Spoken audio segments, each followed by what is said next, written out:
have the finals, and then you have the grand finals. So this is technically sort of like the quarterfinals, but apparently we're also calling it the same final. So basically what happens is today there were 2 sets of matches. There was Team against Magical Ponies, and then they started in the Plebs against Assimilate. The winner of those 2 finals then plays each other and goes to face Dragon Herb in the finals for all the marbles, as they say. So yeah, this is, I guess, technically could be thought of as the quarterfinals. So let's commence with game 1 of the quarterfinals between Stardom and the Plebs and Team Assimilate. So spawning in the top right-hand corner as the Orange Protoss, we have Fat Reaver, and in the bottom left-hand corner as the Teal Terran, we have tearing us apart. And I guess right off the bat, it needs to be noted that when it comes to this game, there is a walkover, as far as I understand. Fat Reaver's opponent did not show up, so tearing us apart, I forget who, is one of the coaches, and he is playing Fat Reaver just for fun as a challenge, but Fat Reaver will be getting the walkover win for his team. Okay, so this is apparently Lumix against Fat Reaver. So I guess that means... I forget who's on which team. I forget. I guess I can look that up, though. While we wait and see what the game plan is, it looks like Fat Reaver is going to get a pylon started. Pretty normal. Pretty typical thing to do when you're playing. So, let's see who's on which team, just for confirmation. Alright, it looks like Fat Reaver is on Assimilate.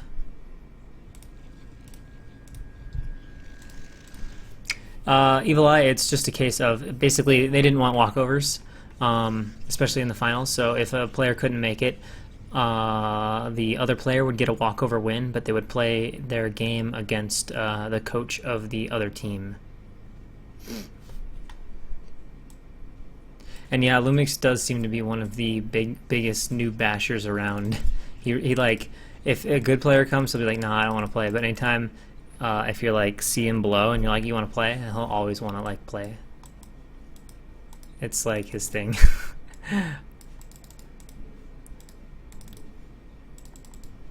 So what do we have going on? We got the barracks going up, and we should have a... Actually, are we going to go Rax CC here? We got no gas at 13, so I'm going to assume we're going to see some Rax CC action. Stardom saying he thinks Lumix is only super good at TVZ. Cybercore about halfway. Pretty standard looking opening, and yeah, barracks just about to be done. Still no gas, so I gotta assume we're gonna see an expansion. We got 400 minerals. SCV's a bit late coming out. There we go, so we will get it down, but a little bit slow on that CC. A little bit of harass on the probe. SCV's scouting around. Range, should see a Dragoon here. He does now see the command center. We'll see if he wants to alter his build at all. There's some possibility he would skip even making the Dragoon and just go straight for an expansion, but it does not look like Fat Reaver is going to opt to play that way. And Lumix just hanging around. Probe is harassing the CC, which will more or less do absolutely nothing. And now Marine is out. We'll chase that probe away. We can see the bunkers going up. Oh, he's going to lose the probe. He's not going to be able to keep scouting around. I mean, hard to do with a Marine, but either way, bunkers up. He's only got 1 gate. No proxy tech. Well, perhaps this could be something proxied. But right now, Lumix looking to be pretty safe and no sort of threat. I mean, with a bunker to repair up already, 1 gate, ranged Dragoons are not going to be a problem. However, I did mention that probe going about, and there we go. We have a pylon here on the high ground. So now the question is he going to try to bully Lumix with a few extra gates and mass Dragoons, or are we going to see proxy like Reaver Tech? CC finishing up, and we should see some factory start here shortly. Fact 1. Oh, we're actually getting the Academy quite quickly. It doesn't want to have no scans if there's super fast TT or something. But he does seem a bit late. Maybe he's going to build the 2 factories in sequence. with each other, but Fat Reaver adding a gateway. I hope he's going to add 2 or 3 gateways and go for some super heavy gateway pressure here at the front. What is he building? Oh dear. So Lumix is going to proxy a factory. Notice he still has a lot of gas. 2 Dragoons now showing up to harass the bunker. 2 SCVs quickly pulled to go ahead and repair the bunker.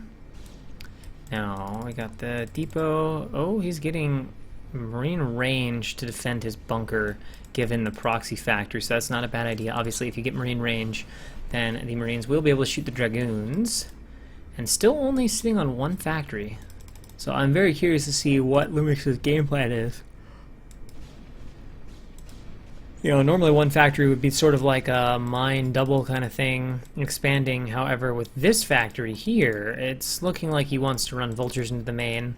And given the proxy gateways, and the fact that Fat Reaver is going to be putting all of his attention here on busting the front, these vultures certainly would have the potential to be highly damaging. Oh, he's actually going to float in? Oh, but the pylon is for sure going to be able to see that, right? We're going to assume for the moment that Lumix is able to repair his bunker. Man, that's got to see it, right? Well, we'll just wait and see. And see, now he's going to start to get confused. He'll probably then realize, he got Marine. Okay, so he's got to see this. If he's not totally blind and hopelessly micro-focused, he's going to see this there. And it's just a matter now of responding to it. So yeah, Lumix is... I wonder if Lumix can see that he's in pylon range. Yeah, he can. So... Oh, but whoa, look at this! We have a bunch of Dragoons trying to go for the run-by, diving on top of the SCVs, and right now the SCVs are glitching these Dragoons ridiculously good.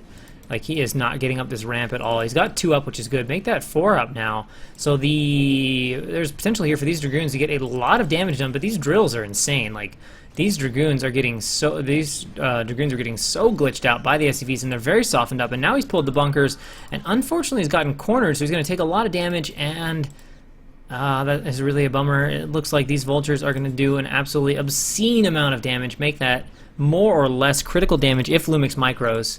Critical damage here, as he's not even producing a Dragoon in this gateway. He's entirely focused on the front, but the bunker's up at the front. These guys are getting picked off. I mean, Lumix is still taking damage here, so both players are kind of unable to quite keep up with the defense with the micro, and we're basically just eating each other's shots, and now it's this weird situation. He's going to try to run up and snipe the bunker. Will Lumix react in time? He's going to need to pull more than 1. He's got 2, but it looks like the damage from the Marines may be a little too much. More Dragoons showing up. Will it be enough?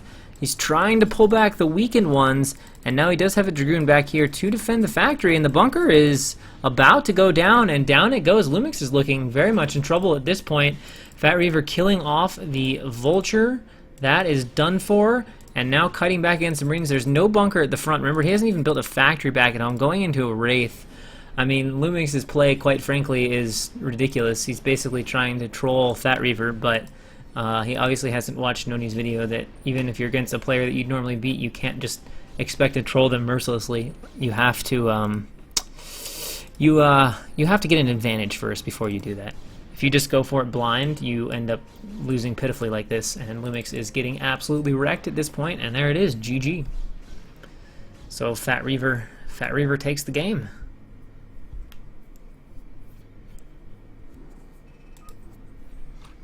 And of course, Fat Reaver was the actual winner of Game 1 anyway, due to the walkover in the set. So that will put Team Assimilate up at a 1-0 lead.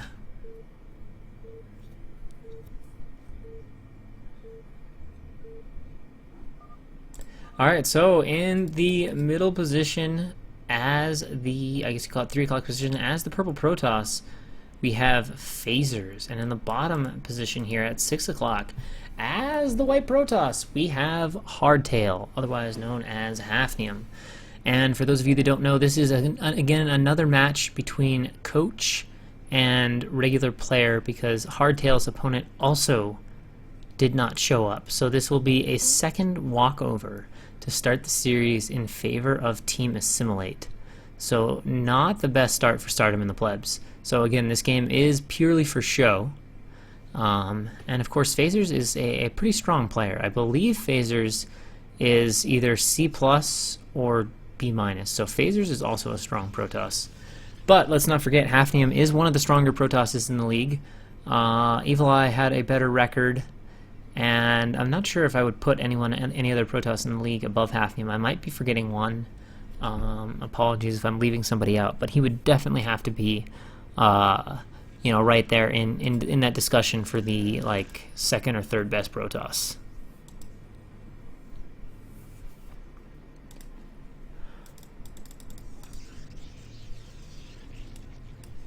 Both players, of course, grabbing their gateway and heading out to scout. So both players are going to opt for the relatively early gateway scout in this case.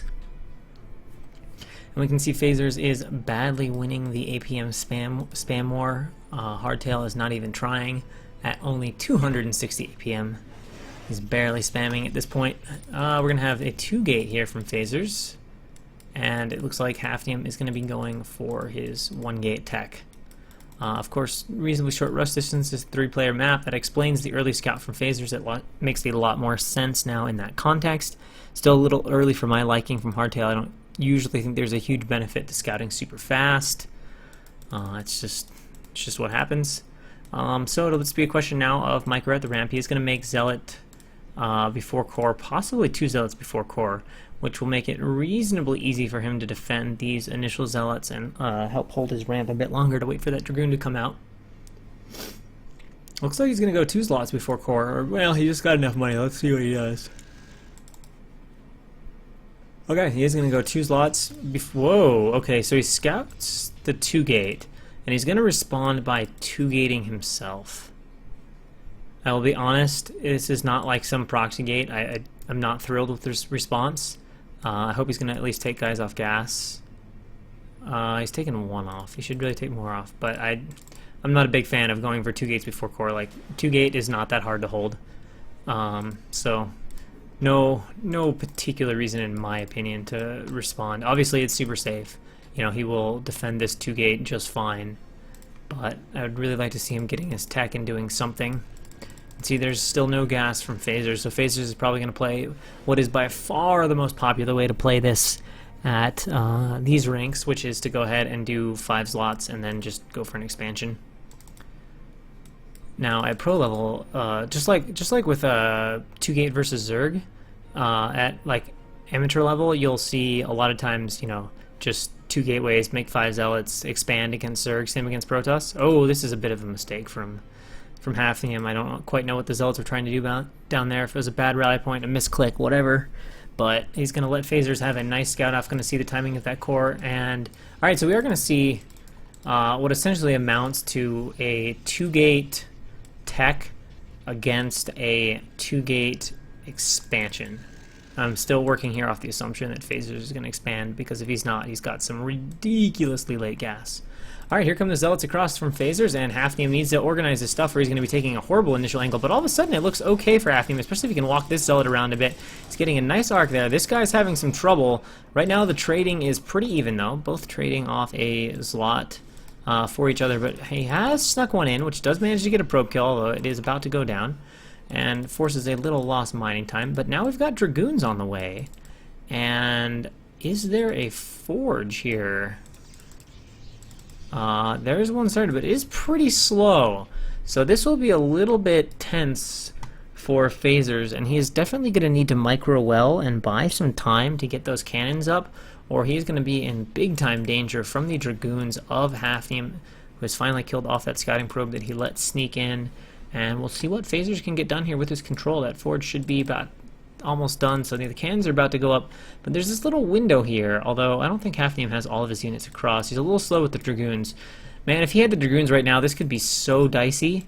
I do like this little play. He's going to try to slip his lot in. Oh, but very good by Phasers. He's able to get it, his own Zealot, into the perfect position on the ramp. And yeah, if he would have had the goons there, he could have kind of attacked with his Zealots and ran around with the goons and started sniping these cannons and started to make the situation scary. But unfortunately, the Dragoons weren't quite there with the Zealot, so now Phasers is going to get his expansion up very comfortably. But at the same time, if we look here, we can see while the expansion timing is a bit better for Phasers, Note that Phasers was forced to get a forge and 3 cannons before he expanded, whereas Hafnium has just happily expanded away. So even though the expansion is going to be a little bit faster for Phasers, Hardtail is not that far behind economically. He hasn't invested 600 minerals in defense, and he's got a much faster tech than Phasers. So this is not at all a bad position for Hardtail. You can see only just now is Phasers' core about to finish here. Obviously, at this point, you know, he's got a bunch of Dragoons. I think he's got range out.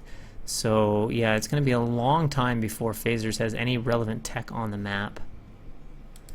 He's sending out a probe up here. We'll see if that's for building something hidden or just scouting. My guess would be just scouting, but you never know. Coming in to look.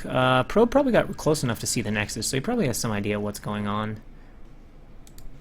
It looks like, yeah, he's being forced to add even more cannons because without those Dragoons, you can get in a Hydrobus situation where the Dragoons can almost ignore the Zealots, just come in, pick off a cannon, back up, and whittle you down. And then if you get down to where it's only Zealots against Dragoons, we obviously know how that fight tends to go. Especially with ranged Dragoons. More interestingly, has Phasers picked a tech path yet? Not quite. He's going to add a 3rd gateway. I think right now he's just focused on getting some Dragoons out. Let's keep in mind, it looks like he's getting a shuttle. So I think we're going to see Reavers. Actually, no, we're going to see Storm Drops, perhaps, as he is going straight for that Templar Archives. So he's going to skip Reaver Tech altogether and go straight for Templar Tech. And we're going to see a few drops.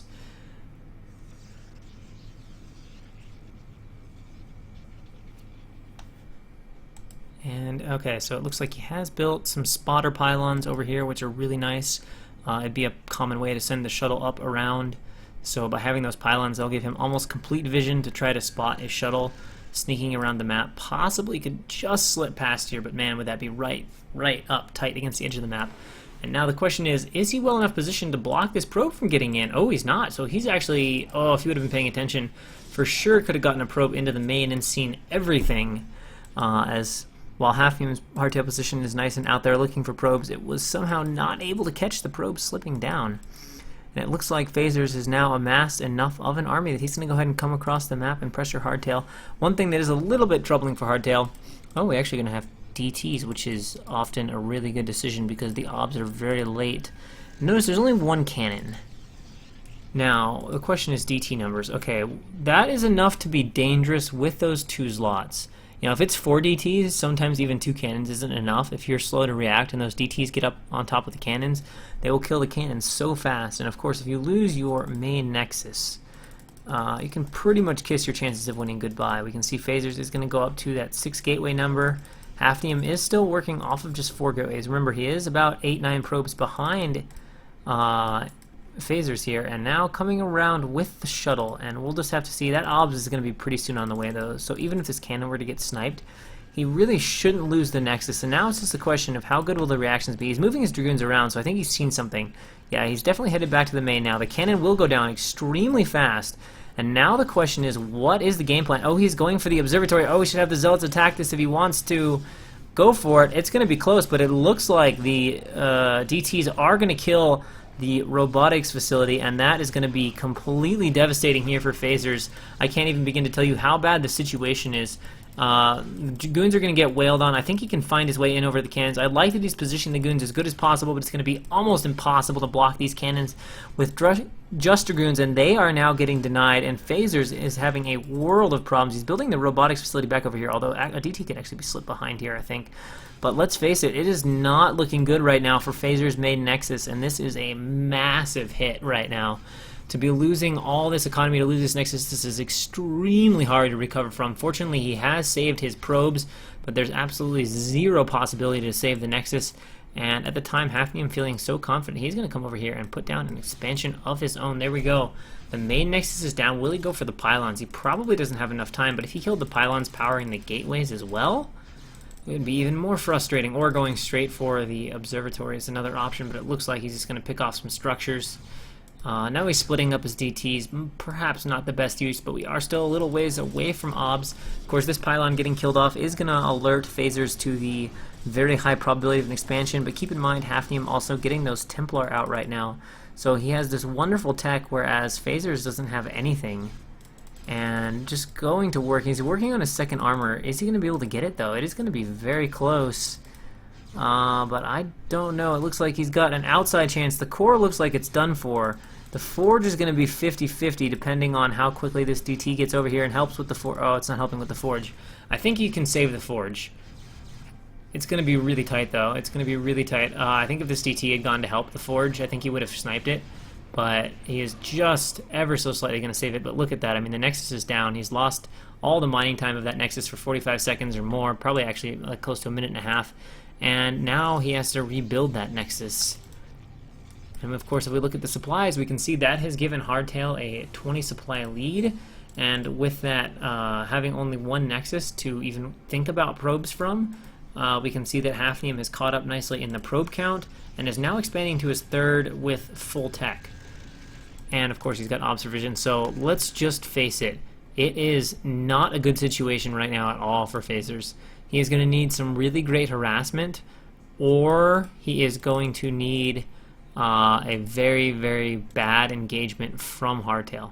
Of course, the one thing that's going good for him is he has also taken his own third, and he's actually started mining from it just a little bit faster than Hafnium has. So that economic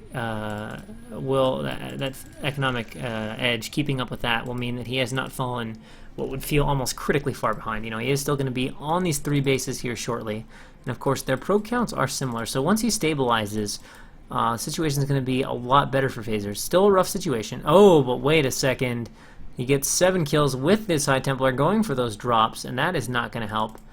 We can see that has reduced Phasers' count down to 35 or so. And does this High Templar still have a storm? No, it does not, but he definitely needs to come back here and pick it off. If he forgets about it, he'll be allowed to hang out back out here and get another storm round off when the probes transfer. Finally, he's able to get some Dragoons over there. It looks like this High Templar is going to go down, but Phaser is being forced to just more or less turtle at home here as Hafnium just kind of takes the whole map. He's defending this base with some Protoss units over here, has a few Templar in the mix, so if he tries to run up the ramp, he can just storm the ramp units like crazy. Getting out even more Templar. The one not so good thing for Hafnium is the 000 upgrades versus the 1-0 working on 1-1 here from Phasers. And let's see how quickly he gets that third upgrade going. I expect we'll see it here fairly soon, but he's going to have a very nice upgrade advantage in the fight with Hardtail. That'll be kind of his one advantage if a fight happens soon. I think the biggest concern for Phasers is if Hardtail brings the fight to him here sometime in the next couple minutes before he has Templar out, because under that situation he's going to really have to be careful with his army, because Hardtail's army is going to win in a straight up fight. So if Phasers doesn't position perfectly, fight near his cannons, manage to do something about those storms, it's going to be really rough for him. He does have some Templar coming out. Does he have storm researched yet? No, well, maybe. Looks like the OBS is either he's sensing this. I don't know if his OBS is quite in vision, but he's sensing it and is definitely getting his army into a good position. And this is a very good arc here from Phasers, so this is a good start from Phasers, but he's going to have to be very careful with this engagement. We'll see if we can hit some good storms. It looks like he only got 2 Templar in the bunch, but these Archons are being worth their weight in gold, and good storms going off on the Dragoons. In fact, incredible storms going off on the Dragoons. Phasers getting the engagement that he absolutely could not afford, and now Hafnium is firmly in control of this game. He thinks about going up there, does not. It looks like he's going to opt to charge straight to the natural.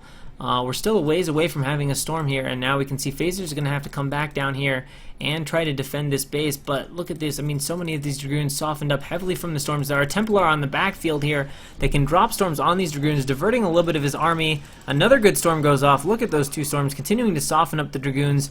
And while there will be probably a storm at the front, that's not a whole lot. Let's see, not able to get a storm off with that Templar. And now Hafnium probably just needs to recollect his army, and he can just bust through the main of Phasers. A little bit sloppy there with the Dragoons, but there it is. And Phasers can only say GG as Hafnium takes a win here over the coaches. So both coaches getting taken down by pupils in the league. Rough day for coaches. And of course, the walkover win for Hafnium will put him up in the series. We'll put Team Assimilate up in the series 2-0. with that, we will be headed towards game number 3. Spawning in the top left-hand position as the Brown Terran, we have Stardom. And spawning in the bottom right-hand corner spawning in the top left-hand corner is the Orange Terran, we have Stardom. And in the bottom right-hand corner, spawning as the Brown Terran, we have Diarrhea Terran, who's commenting that he got his lucky color. And I guess it's hard to dispute him on that. So TVT here. We have Diarrhea Terran, who's actually one of the more hardworking Terrans in the league, playing against Stardom, another one of the league's low APM famous players. Has around 110, 120 APM, but manages to be one of the stronger Terrans in the league. And Diarrhea Terran, a little bit more mechanically sound, and I think he's one of the more improved Terrans, honestly, over the course of the league. He's one of those guys that I remember watching him in the beginning. I thought he looked pretty sloppy, kind of like low D plus-ish, but as the league has continued to go on, he's definitely looked a lot more solid. Macros tightened up, builds have gotten a little bit better, just clearly one of the more improved players. If we were giving out awards for that, he would be someone in my mind that would be in the running for such an award. And obviously, grabbing depots for both players, having a little discussion about Diarrhea Terran's nickname, about Diarrhea Terran's diarrhea, or something like that. I don't know the specifics. Someone doesn't know how to spell balloon. I need a water balloon. And what do we have? A barracks. And a barracks. No 14cc. I don't think anybody has done a 14cc in this league. It's like since those, I don't know, Brood War days before SC2, when Flash was all 14cc hype. I feel like it's been that long since we've seen 14cc as a regular build to see. SCV heading out for Stardom. Let's see where is he headed. Is he going to go through the middle and scout for proxy stuff? Oh, he is. So it's actually going to turn out to be a beautiful scout. Not only is he going to confirm the lack of anything proxied, he's going to go straight to Diarrhea Terran's base. Second depot gases are up for both players, so we're looking at a pretty standing opening. We can see that Diarrhea Terran actually taking 2 SCVs off gas here. So I think we're going to see kind of a Vulture expand given that. Stardom, same thing, so it looks like we're going to see very, very similar openings from both players. Diarrhea Terran has a Marine on the ramp. Not sure if it's in perfect blocking position. That second one will need to get out here quickly if he wants to perfectly block the ramp, or maybe it is in good blocking position. And Stardom will only be able to spin around in circles at the base of the ramp. He will get more or less 0 intel. Of course, the same ought to hold true for Diarrhea. Oh, it's going to be close. And Stardom's Marine is definitely not positioned right. So let's see if Diarrhea Terran just tries to walk up in here. Here he goes. He just waltzes in. So Stardom's ramp hold not quite as good as Diarrhea Terran's ramp hold. And Diarrhea Terran will get that brief scout off on Stardom's base. Going to see that everything looks pretty damn normal. Stardom is actually going to leave 1 Marine on the ramp just in case. And it looks like Diarrhea Terran doesn't care about his SCV at all as it goes and hides in the corner to die. Command Center goes up for Diarrhea Terran and Stardom. Just making vultures here off that 1 factory. Let's see. Okay, there we go. I was going to say. Is also going to get his Command Center going, so both players more or less the same opening. See, CC timing's pretty close. I'd say about 10 seconds faster perhaps for Diarrhea Terran, and Vulture on the way for Stardom. Of course, with the Marines and the Vulture here, it's not like Diarrhea Terran will have any trouble holding this. Unless he goes completely AFK or something like that, he will be just fine. And it looks like he's going to get his mines out. Alright, so here comes the first little SCV poking in here for Stardom. Just wants to see what Diarrhea Terran has before he actually runs in and considers running in with his own Vulture. And given what he's seen, he will not attempt anything with that Vulture.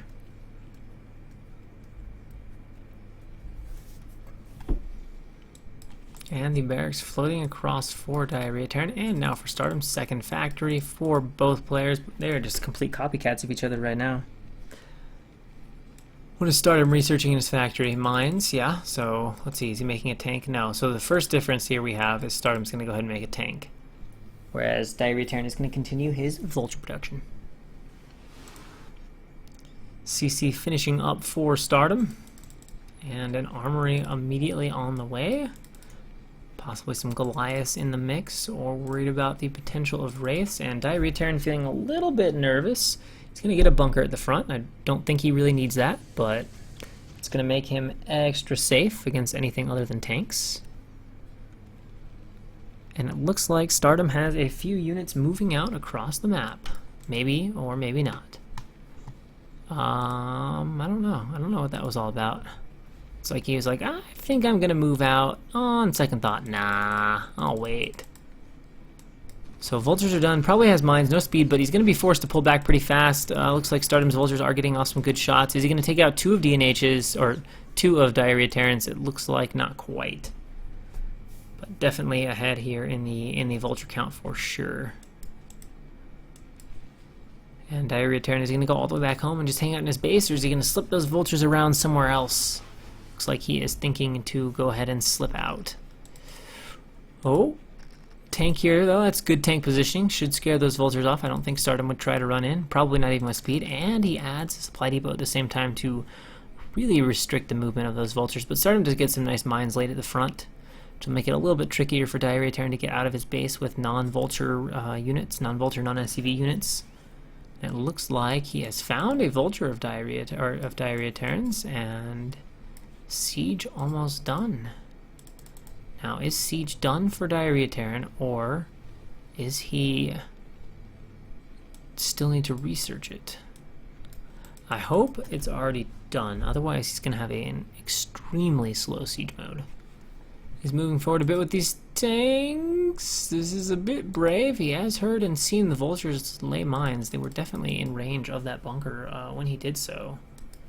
And Stardom just wandering the map with those vultures, still slow vultures. No speed upgrade for them yet, and it looks like, does he have siege mode? We're still waiting to see. Tanks precariously positioned. They kill mines pretty well in decent numbers, but definitely if you walk into too many of them or just get the wrong angle, mines can be a problem. And of course, a mine or two going off on your army of siege tanks early on is extremely brutal. CC on the way for Stardom. And getting a starport as well, starting to think about the drop possibility. It's very loved in TVT, because not only does drop offer an opportunity for a little bit of harassment, it's actually one of the best ways to break siege tank lines in the matchup. You can't really walk up in there with your own tanks because it takes them a long time to siege. So you can get drop ships, drop all your tanks on top of their siege tanks, and kill their army off relatively easily. Looks like he's going to go ahead and spend a scan here, get rid of some of these initial mines, and that will force the vultures from Stardom back. Certainly doesn't want to donate them freely to the tanks. And we can see when it comes to SCV production, Diarrhea Terran definitely getting the better of Stardom. Stardom has made some definite SCV cuts to get that faster third base, whereas Diarrhea Terran has kept up a pretty consistent production. Adding a 4th factory probably? No.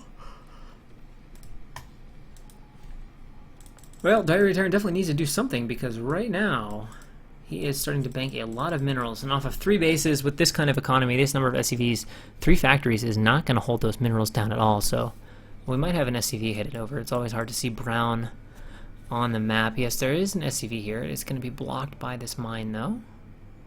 And is Diarrhea Terran thinking of coming out on the map? Looking like it's Stardom floating his command center a little bit too far. And yes, indeed, Diarrhea Terran is going to set up a position. One thing I will say, I am not thrilled with this position because it is sort of a reverse concave. If you look at this, that's a little better. This could still be back here, but basically reverse concave has units farthest out and makes it really natural for the opponent to put a concave on you. And oh, he did not expect there to be a whole lot of tanks from Stardom here, and Stardom picks off 2 or 3 tanks for free. And Stardom is in I'm going to march down here mode, but does he know there are 4 or 5 tanks sieged up? So this is going to spark a siege from Stardom and a few tank volleys going down.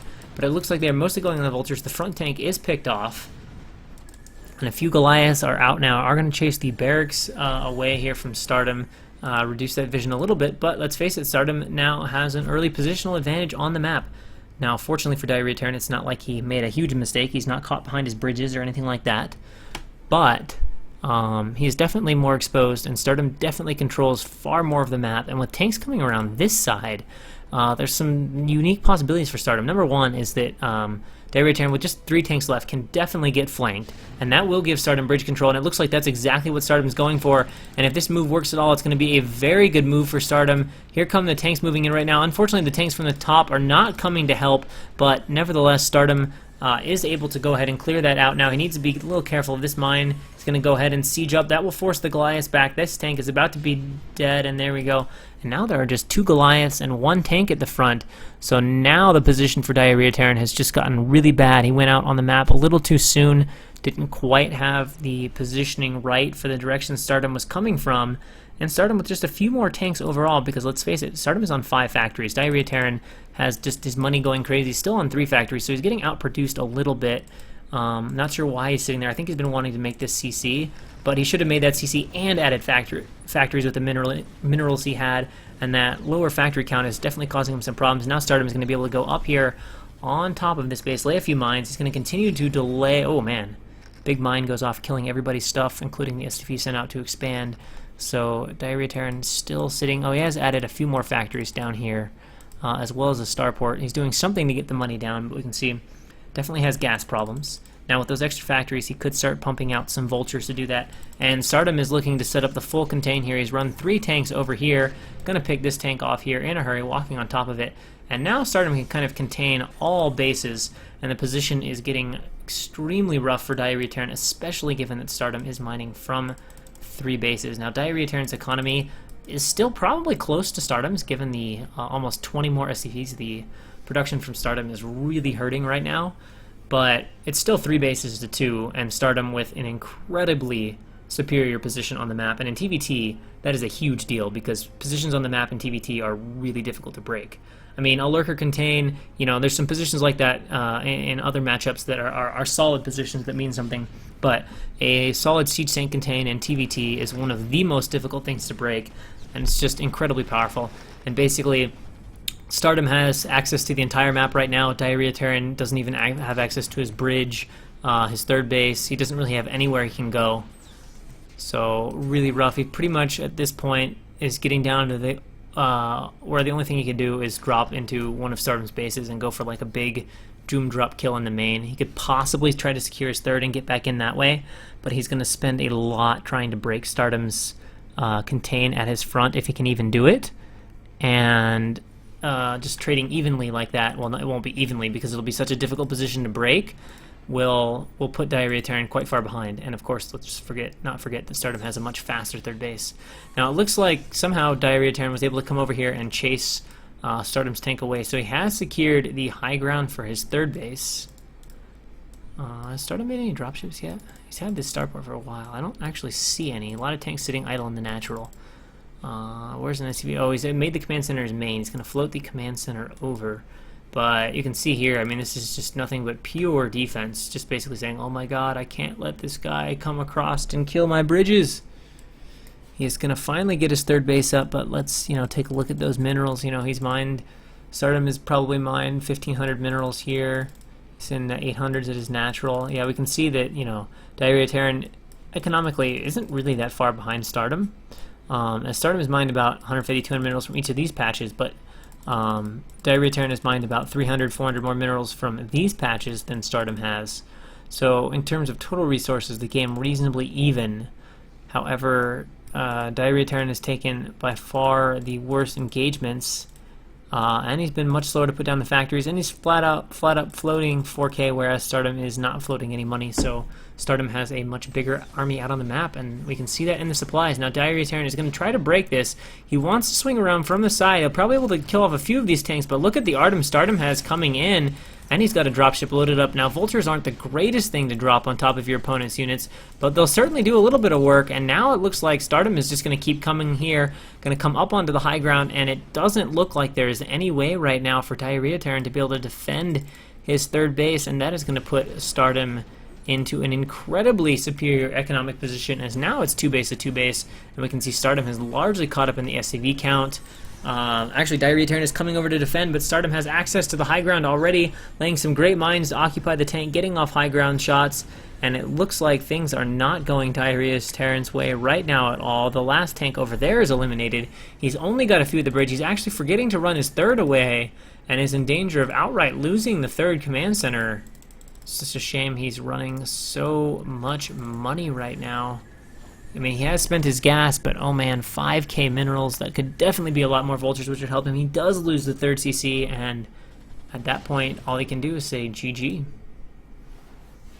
So Stardom takes a game for his team to bring it up to 2-1.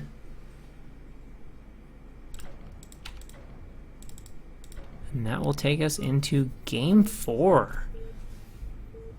On Jade, which looks like is going to be Probua versus Genji. In the top right-hand position as the red Protoss, we have Probua. And in the bottom left-hand position as the brown Zerg, we have Genji. Someone says, how does he get brown all the time? It's because when you're named like that, you just... it's destiny, man. Don't question it. All you can do. Look at that, shake your head and say, shit. It's destiny, man. It's just how it's got to be.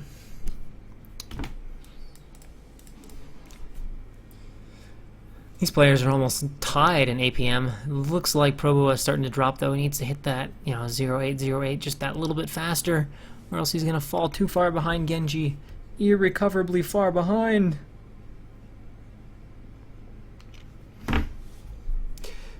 Alright, we got a probe going out. Looks like it's going to be a pylon up on the high ground. Could still be 2 gate. Could be 1 gate expand. Could be forge expand. I like the positioning. Pretty easy spot the wall here on Jade though, but everything looks good. He can get a nice row of cannons in there if he puts his forge right there. Got room for a row of cannons, second row of cannons, Nexus. And on the other hand, Genji is sending out a really fast scouting drone. Super fast scout. Going out on 9. Which I personally don't like scouting this fast, especially when I'm making a faster pool. Perhaps he needs to scout that way though to be able to send his lings immediately. And let's note, oh, he did make overpool. So if he's making 2 lings, I'm gonna disagree with the scout. If he's making 6, I'll say okay, I can kind of understand wanting to send your lings right away to the correct base. But other than that, I'm not a huge fan of 9 scout. In ZVZ, I think you can just go ahead and scout with your, when you go to make your 12 hatch, send 2 drones, and one of them builds the hatch and one of them scouts.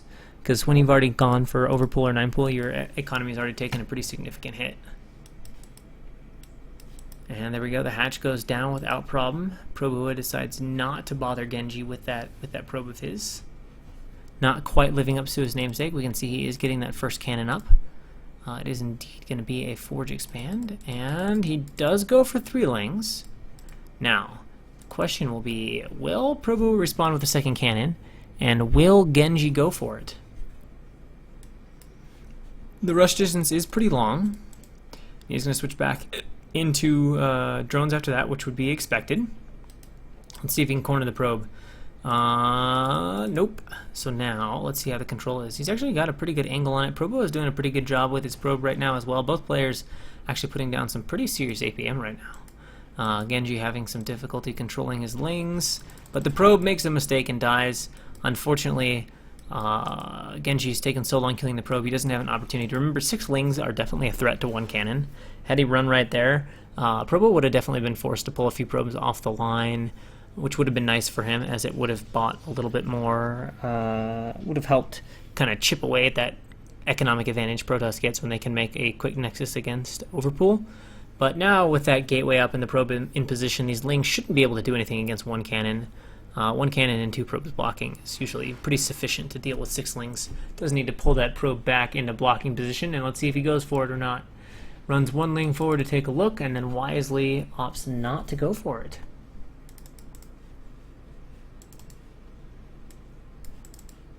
Does have his 3 bases all up.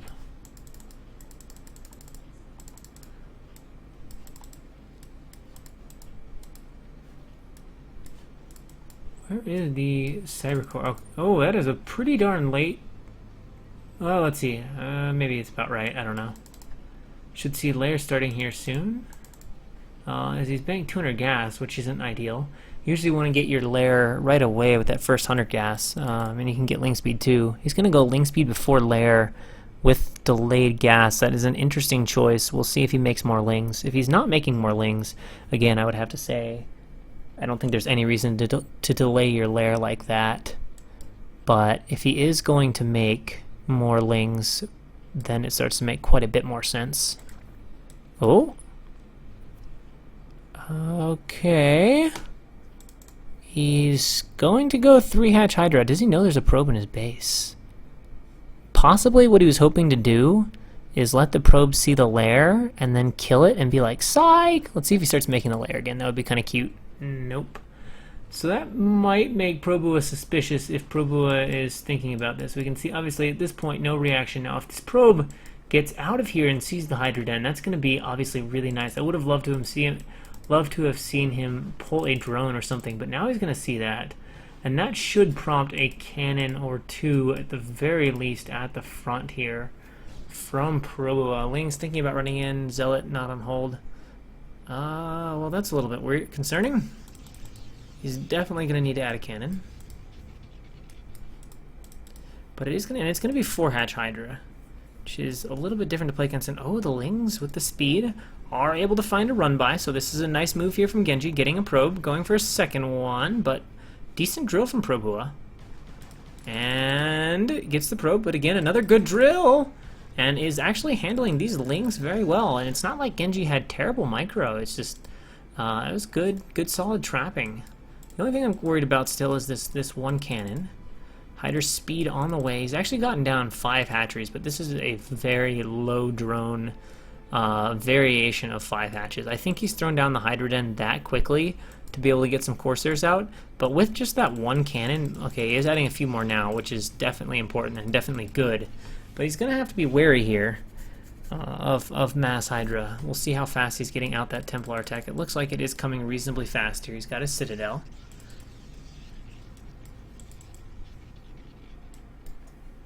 And alright, so it looks like Genji started to make a few Hydra. The critical thing is going to be whether or not Genji just made a super fast Hydra Den to defend against Corsairs and is going to pop, 3, 4, 5, 6 Hydra, defend the Corsairs with those and drone up, or if he's going to opt to play aggressively at the front.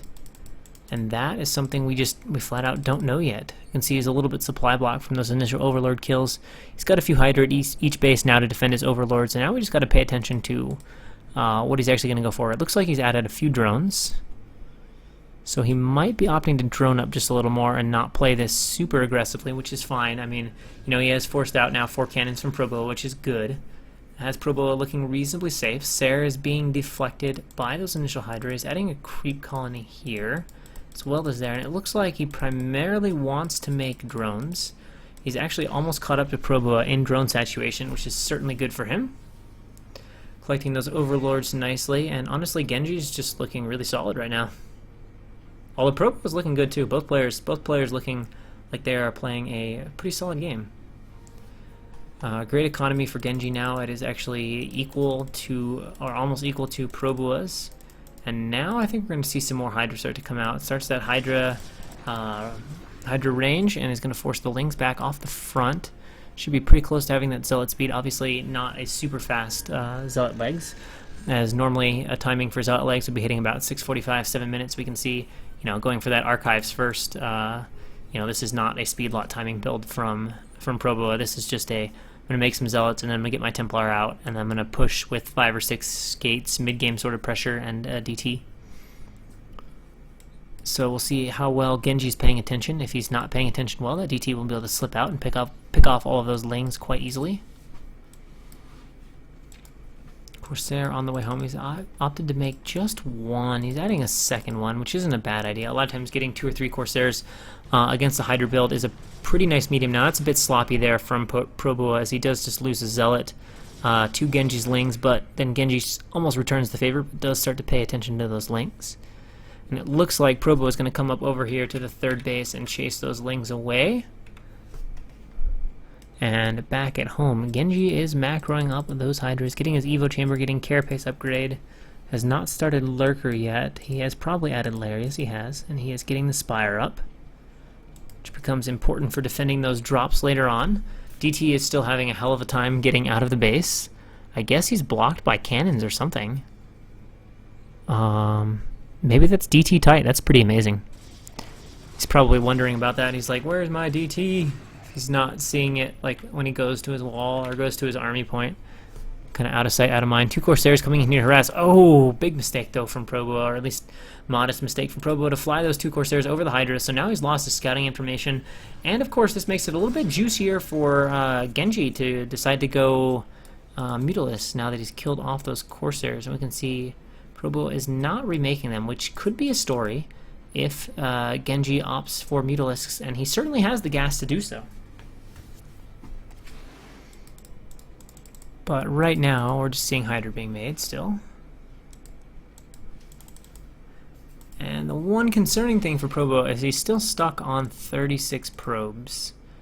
Genji hasn't droned up much either. He's made mostly army, but as a Protoss, when you're on that low of probes, it's not the greatest situation against a Zerg. Anytime you're equal in drone count to a Zerg, you're playing from a pretty difficult position.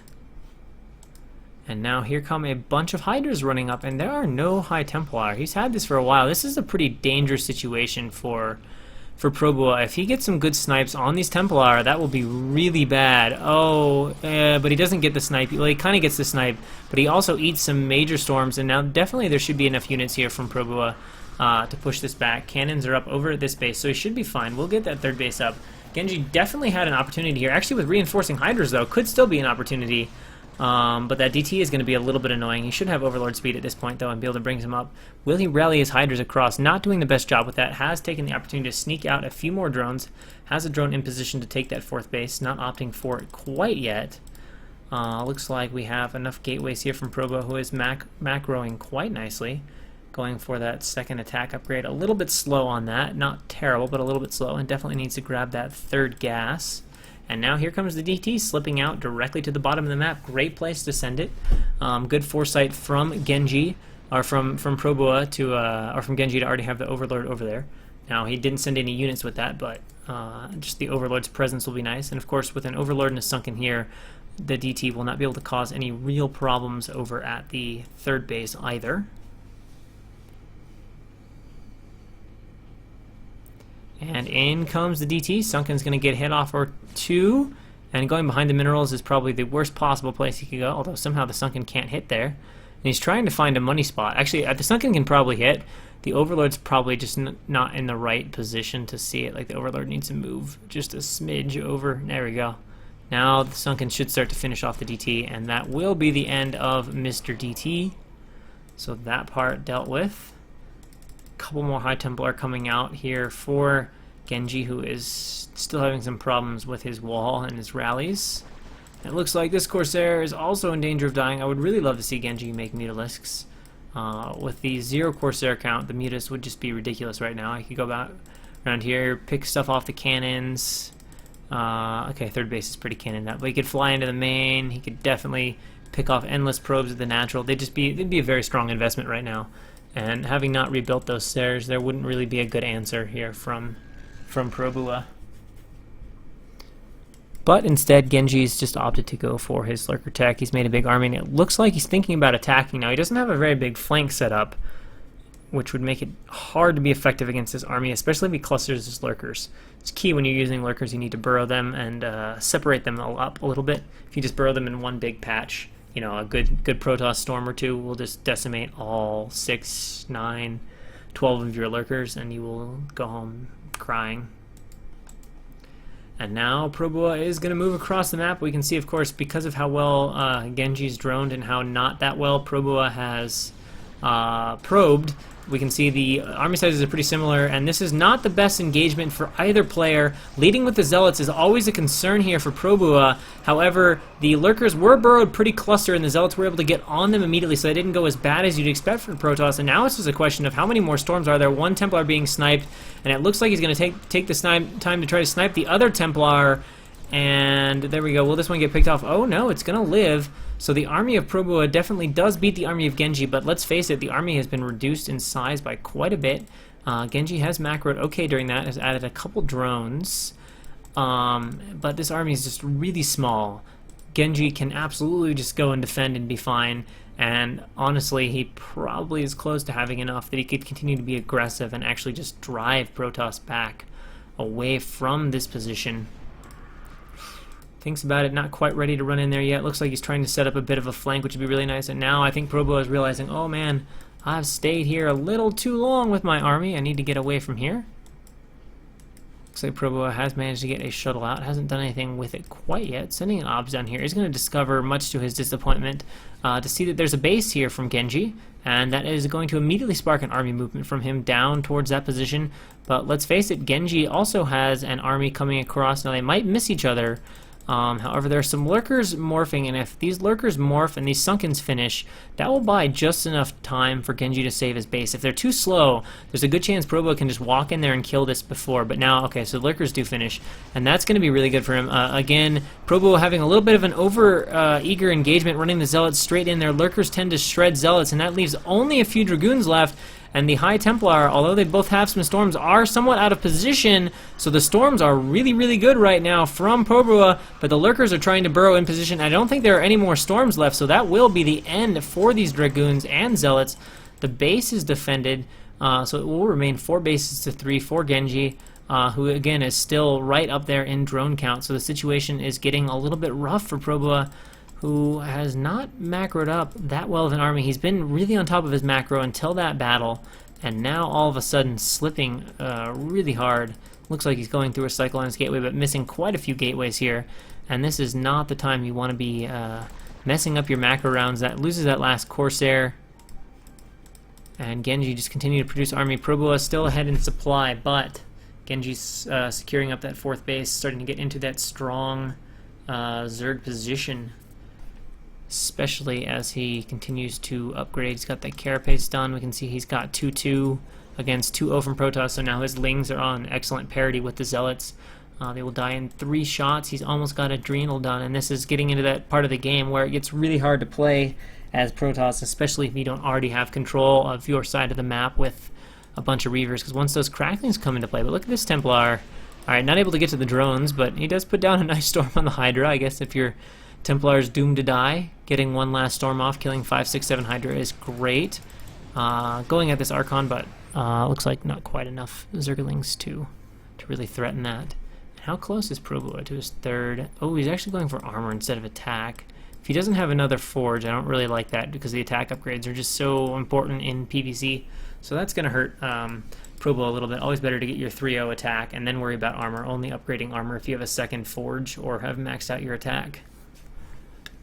And we could have a little fight here. Looks like he was going to have a chance to pick off the Templar, but now he's just been clustered here into the corner. These Hydra are going to get ripped to pieces. Probably intended them to be a little assault on 3rd base. He is getting Reavers, which is very nice to see. But he is not getting a 4th base, which he is definitely going to need soon. Genji continues to grow that economy. Probua does not. So Probua has fallen into a really rough economic position at this point. Genji is very well defended, and just starting to produce out a whole lot of units. He actually hasn't started his attack upgrade. Well, he has just now. He's getting the Defiler Den out, getting Consume, and I don't think Protoss can run here. Again, this is not how you want to engage as Protoss. Watch what's going to happen to these poor Zealots. This is just going to be a shredding of Zealots. Now, the lack of SimCity is allowing this to go slightly better for Probua than you'd like. A surprising number of those Zealots do live, but they're still very softened up and weakened, and that leaves only this army. Now the Lings are going to start flooding in here from behind. Let's see if he can break. Remember, these Zealots are very softened up. Some pretty good storms are going on. Now here come the Lurkers being pulled across. Genji has unfortunately been caught a bit by the seat of his pants, which shouldn't really have happened, and he's able to get a good surround on those Lurkers. Can those last Templar fall? No. And actually, all of a sudden, Genji is in a really tricky spot. He was about to solidify control of the game, but he gets caught napping, and now 2 of his bases are about to go down, and looks like Probua should split off a few Zealots here and kill this and then just move out. Does need to secure a 3rd base of his own, But having reduced Genji to 3 bases, that's definitely a lot better for him, and he's also going to come in here at the same time for a little bit of harass. Let's see, he's going to fly all the way past this. Oh, he's only got Zealots, so he's got to go to the main. No Templar in this. Not killing this base, a big mistake though. It might come back to haunt Probua. He's going to force a run immediately. Now getting the pool is really nice because, let's face it, if you can get stop the Zerg's production of cracklings, that's always beneficial. Crackling's really obnoxious, really strong, but he needs to send back more than just a couple Hydra. He was trying to micro them as well as he could. A few Lings getting in here for a bit of a fight, but he's got to finish picking all of them off. There we go. He's down to just those 2 Zealots. Not going to be able to get the pool, which is a good save here from Genji. His Cracklings are just such a wonderful, strong unit. But now Genji needs to hurry up and get some units back over to this side so he can defend. Looks like he's running just another small group of Lings. If he gets some Templar out of these, it'd be great, but unfortunately he's not getting them, and unfortunately Probua has a way bigger army. I'm honestly pretty surprised by this, given the economy that Genji has had. Now, I think he lost quite a few drones in that fight, and he's fallen into a little bit more of an even economic position. Probua now securing his 4th, but I'm a little surprised to see just how low of supply Genji is. I mean, he has had bad engagements, and that hasn't helped him, but he should have a little more supply. Now adding a ton of drones, so Genji getting back up to that rip-roaring economy, and we'll just have to see if that 4th base, or 5th base, or whatever you want to call it, of Genji's, that Probua left up, comes back to haunt him. Because if it does, he's going to really, really be sad that he let this base live. And of course now with a Nidus Canal over here, that makes it quite a bit easier for Genji to defend this base. And with Zerg in the mid to late game, if you are even a little bit out of position and you let Zerg lurker a base up with 6 or 7 lurkers, they can just take the base just like that, and you can have a huge army. And if they've got a Nidus Canal and some lurkers set up, it's really hard to break. And it looks like we're going to have a fake, mostly, no, it's like half fake, but unfortunately for Genji, a lot of Probua's army is weirdly rallied into the natural, so this drop is actually not going to do much at all. I mean, like, it's a nice lurker drop to clear some probes, but spending 4 or 5 lurkers on it is not worth it. And again, Probua, this is really bad engaging from Probua, but I guess he's just had such a superior army, and Genji hasn't had good SimCity, that these Zealots have been able to fight the lurkers decently effectively like this. But let's face it, Probua has heavily overreacted to this and has sent all of his army back for a 4 lurker drop, which I guess in fairness, when you see 6 or 7 overlords coming in, it's easy to do, but he left nothing over here. He doesn't have the shuttle to bring these Reavers over here to defend right now, so he just lost his 4th base. And of course Genji has his 4th base established. Probua might not know about that, given by the fact that he didn't kill it.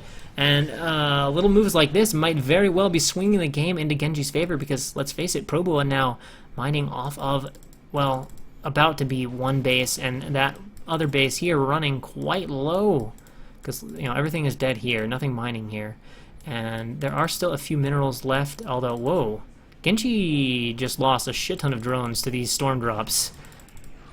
I missed that one coming in as I was watching this base die, but it obviously did quite a bit of damage, and I realize there's not a ton of minerals left here, but just shortly ago, Genji was at 55 drones, and we did see a 12-kill Templar dying there, but there was certainly another Templar with quite a few kills dying here at the natural, and now we're going to have an engagement in the middle of the map, but it's no real tech units in here, and that is a lot of beefy Zealots, so I don't really think Genji should push the issue here. Maybe assassinate a Templar if he can, but other than that, should just run back to his lurker fields and defend. We can see doing a really nice job re-droning, and now Probua is going to retake that expansion. This is where Genji should be doing a better job trying to run those Zerglings around, but he's got to respond to this. Again, he just doesn't have Overlord vision, so look at all this time that Probua is able to position and just walk into this base, whereas if Genji would have known, he could have had all his lurkers going through the Nidus, he could already have a nice wide spread at the ramp, but oh, Probua doesn't go down there. Oh, now he's going to see it.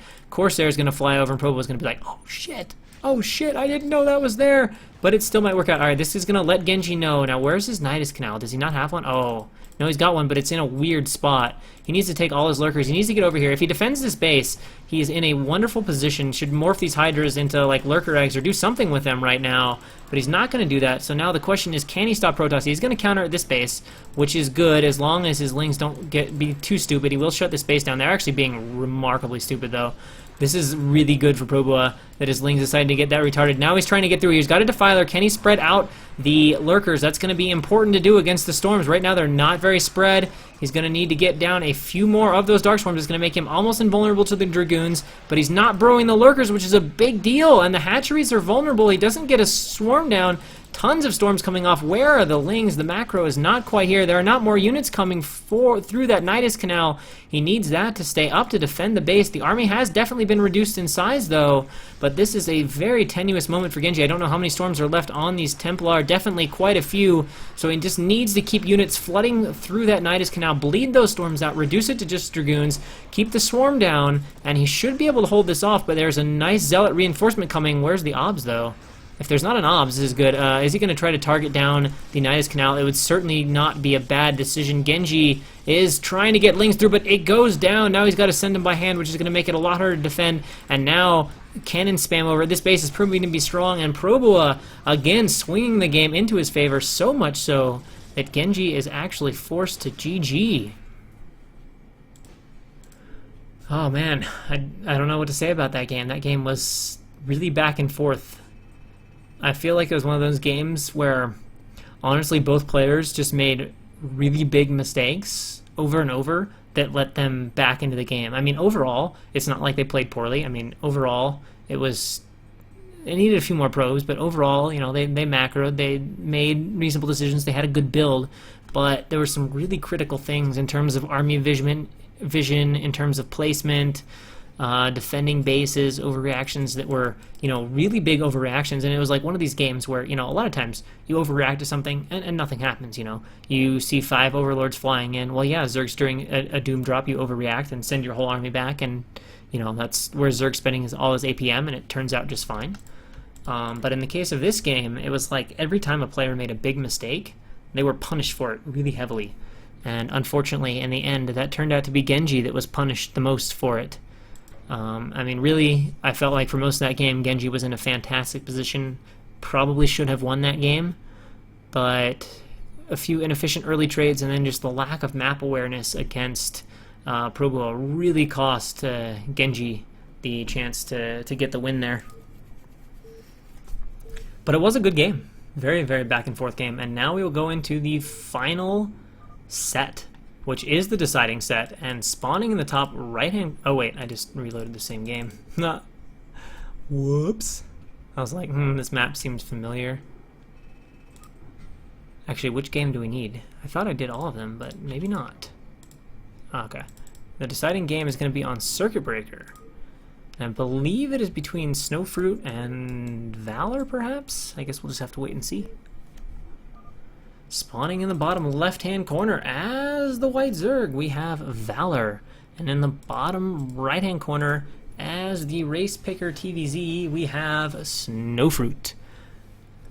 Snowfruit, Probua is on Team Stardom and the Plebs, so it is tied 2-2. This is the deciding game. The winner of this game, their team, will be advancing to the playoffs, and this would definitely be a big win for Stardom's team because they were plagued with 2 walkovers, both Sequence and I don't even know if they could get a 5th player.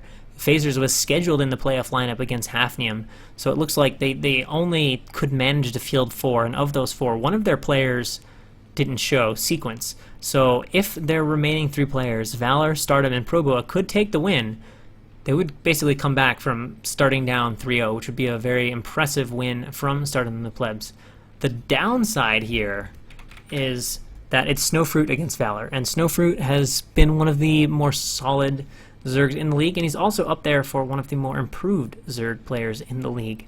And when you put those 2 combinations together, well, it's a little bit dangerous. And it's also TVZ, which I don't know Snowfruit, and the fact that Snowfruit is more of a Zerg, obviously, than a Terran, since he only plays TVZ and then plays Zerg in the other 2 matchups, his Terran probably lags behind his Zerg overall, but this does tend to be an easier matchup from Terran for Terrans, so I don't know how Snowfruit feels about it. There's a good chance he's quite strong in this matchup, and if I recall, Valor is more of like a kind of a D+ Zerg. I could be recalling wrong, but my inclination, given Snowfruit's play, is to say that Snowfruit is probably the more favored player in this matchup.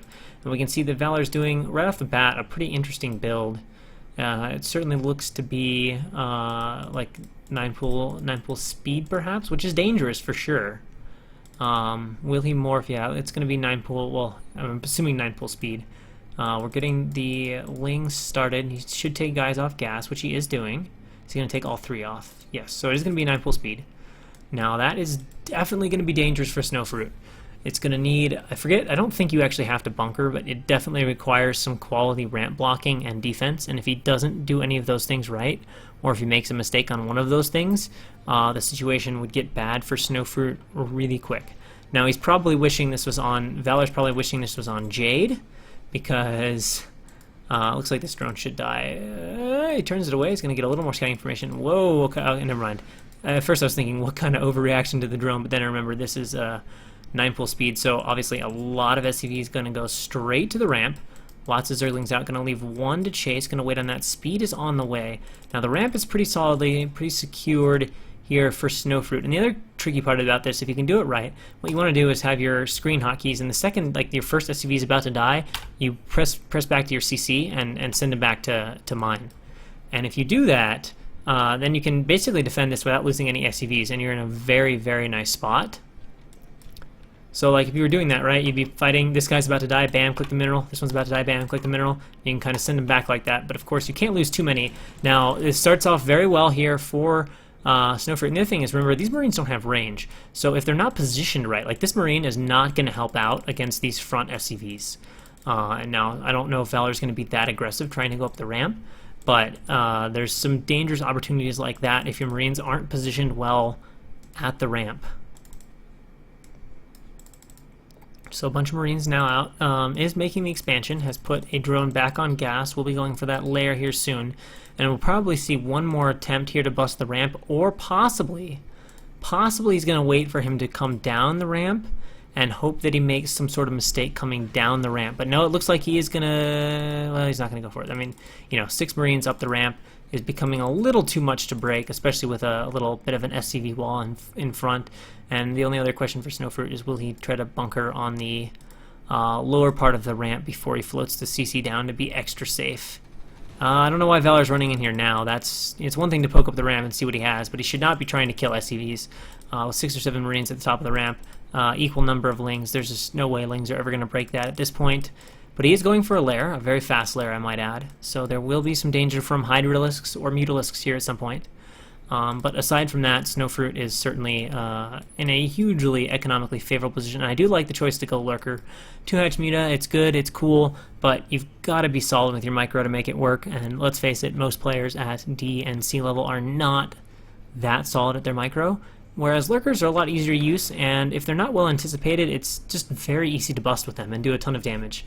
So the big concern now for Snowfruit, you know, like I said, he's incredibly ahead economically, is going to be identification and defense of this 2-hatch Lurker, which basically tends to boil down to 2 bunkers in the front.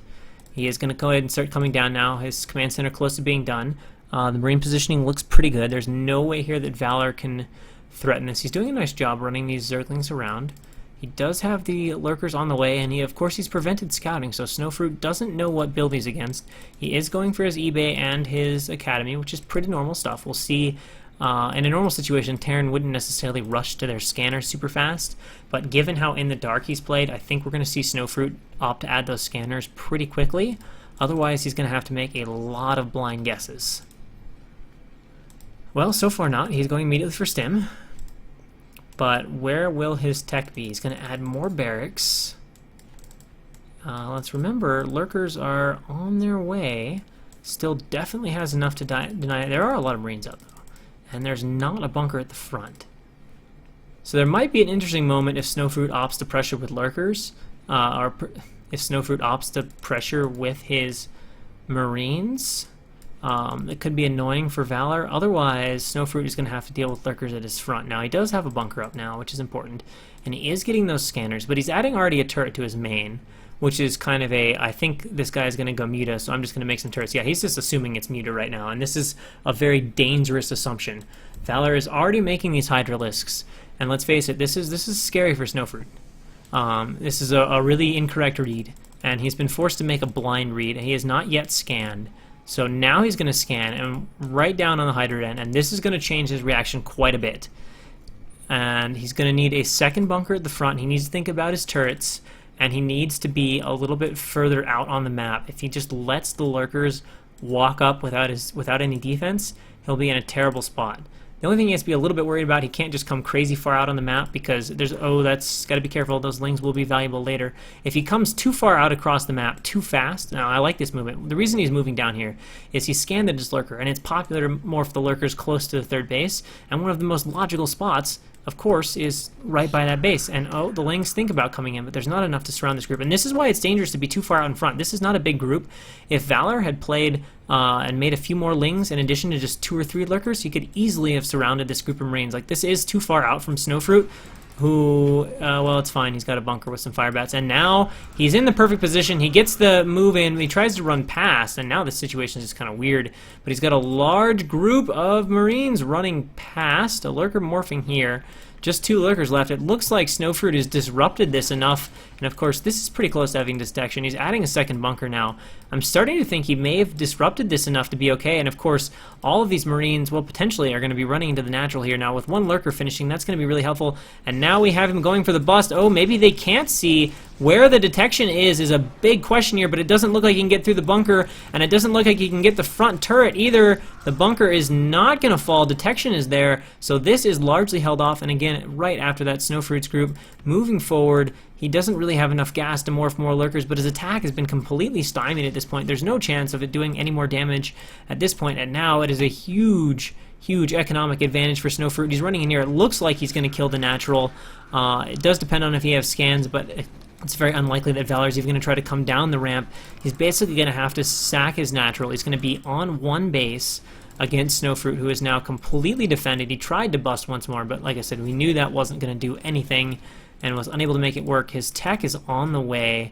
Here come the lurkers down now, trying to save it. 1 is immediately assassinated. Is there a scan? Yes, there is a scan. That lurker should be target fired easily. Snowfruit, looking fine, is going to finish off the natural hatchery.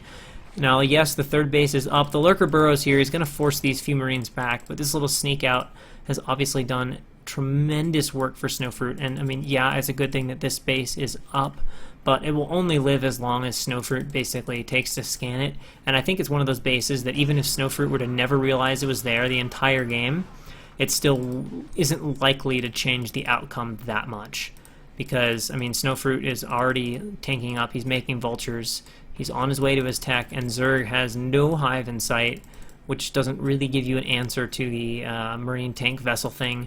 Now this base is found. The Marine obviously seeing the creep, and there's just a few Zerglings that can come across the map. Obviously, he can just defend with these few lurkers, but all he can do is sit here and defend at this point, and that should just be him defending until Snowfruit comes across with a few tanks and maybe a vessel, and then what's he going to do? You know, his economy is way too weak to produce a large enough army.